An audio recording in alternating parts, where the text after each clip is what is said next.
Friends, welcome to Julina's kitchen. ഇന്ന് നമ്മൾ തയ്യാറാക്കുന്നത് മാങ്ങാച്ചാറാണ്. അത് സദ്യക്കൊക്കെ ഉണ്ടാകുന്ന മാങ്ങാച്ചാറുണ്ടല്ലോ, ആ അച്ചാറാണ് നമ്മളിന്ന് തയ്യാറാക്കാൻ പോകുന്നത്.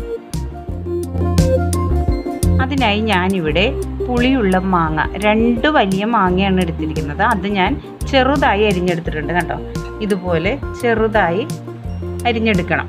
ഇങ്ങനെയാണല്ലോ നമുക്ക് സദ്യക്ക് ഇലയിലൊക്കെ അച്ചാർ വിളമ്പുമ്പോൾ അത് വളരെ ചെറുതായിട്ടല്ലേ അരിഞ്ഞിട്ടുണ്ടാവുക. അപ്പോൾ ഇതേപോലെ ചെറുതായി അരിഞ്ഞെടുക്കണം. പച്ചമുളക് 4 എണ്ണം ചെറുതായി അരിഞ്ഞെടുത്തത്, ഒരു ചെറിയ കഷ്ണം ഇഞ്ചി കൊത്തി അരിഞ്ഞെടുക്കണം. അത് 1 ടീസ്പൂൺ കായത്തിൻ്റെ പൊടി, 1/4 ടീസ്പൂൺ ഉലുവാപ്പൊടി, 1 തണ്ട് കറിവേപ്പില ചെറുതായി അരിഞ്ഞെടുത്തത്, 4 ടേബിൾ സ്പൂൺ വിനീഗർ, ആവശ്യത്തിന് ഉപ്പ്, 5 ടേബിൾ സ്പൂൺ മുളക് പൊടി, 2 ടേബിൾ സ്പൂൺ വെളിച്ചെണ്ണ, കുറച്ച് തിളപ്പിച്ചാറിയ വെള്ളം. അത് എത്ര ചേർക്കണം എന്നുള്ളത് ലാസ്റ്റ് ഞാൻ പറയാം. ആദ്യം നമുക്ക് ബൗളിൽ അരിഞ്ഞു വെച്ചിരിക്കുന്ന മാങ്ങയിലേക്ക് ആവശ്യത്തിന് ഉപ്പ് ചേർത്ത് ഒരു അരമണിക്കൂർ മാറ്റി വയ്ക്കാം.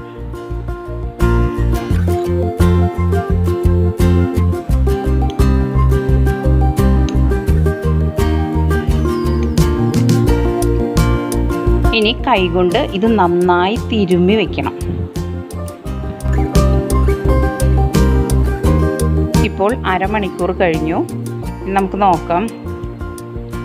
കണ്ടോ, മാങ്ങയിൽ നിന്നും വെള്ളം എല്ലാം നല്ലതുപോലെ ഇറങ്ങി വന്നിട്ടുണ്ട്. കണ്ടോ, മാങ്ങ എടുക്കുമ്പോൾ എപ്പോഴും നല്ല പുളിയുള്ള മാങ്ങ എടുക്കണം കേട്ടോ. അപ്പോഴാണ് ഈ അച്ചാറിന് നല്ല ടേസ്റ്റ് വരുന്നത്. നിങ്ങൾ മാങ്ങ എടുക്കുമ്പോൾ അതേപോലെ തന്നെ ഞാൻ പറയാൻ പറഞ്ഞത് നല്ലപോലെ കഴുകി തുടച്ചെടുക്കണം കേട്ടോ. അപ്പോഴാണ് മാങ്ങയിൽ ജലാംശമൊന്നും പാടില്ല. ഇത് നമ്മൾ ഇൻസ്റ്റൻ്റായിട്ട് ഇങ്ങനെ ഉണ്ടാക്കുന്നതുകൊണ്ടേ ഇത് അധികം ദിവസമൊന്നും ഇരിക്കില്ല.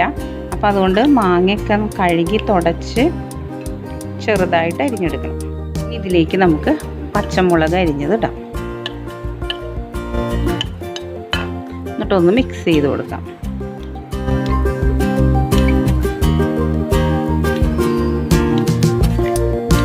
ഇനി ഇതിലേക്ക് ഒരു ചെറിയ കഷ്ണം ഇഞ്ചി കൊത്തി അരിഞ്ഞെടുത്തത്, അത് ചേർത്തില്ലെങ്കിലും കുഴപ്പമൊന്നുമില്ല, എന്നാലും ചേർത്താൽ അതൊരു ടേസ്റ്റാണ്. ചെറുതായി കൊത്തി അരിഞ്ഞെടുക്കാം.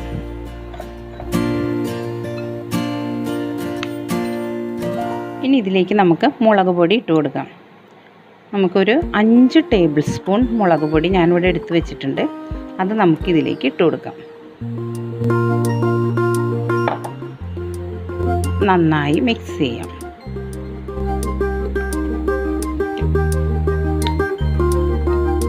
ഇനി ഇതിലേക്ക് കായം പൊടിച്ചതും, കായത്തിൻ്റെ പൊടിയാണെങ്കിൽ അത് മതി, ഇല്ലെങ്കിൽ കായമാണെങ്കിൽ പൊടിച്ച എണ്ണയിൽ വറുത്ത് പൊടിച്ചിട്ടാൽ മതി, ഉലുവ വറുത്ത് പൊടിച്ചതും, കറിവേപ്പില ചെറുതായി അരിഞ്ഞതും ഇട്ട് നന്നായി ഒന്ന് മിക്സ് ചെയ്യാം.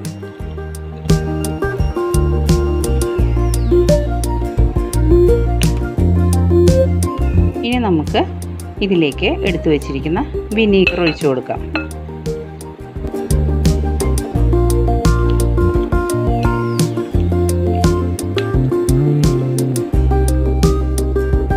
ഇനി ഇതിലേക്ക് നമുക്ക് എടുത്തു വച്ചിരിക്കുന്ന 2 ടേബിൾ സ്പൂൺ വെളിച്ചെണ്ണ ചേർത്ത് കൊടുക്കാം.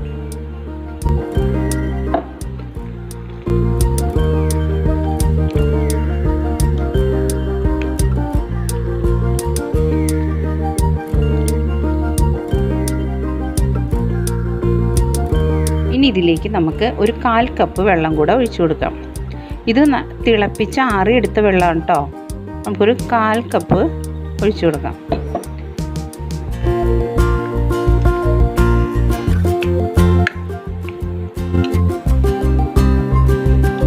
നല്ല വാസന വരുന്നുണ്ട് കായത്തിൻ്റെയും ഉലുവയുടെയും.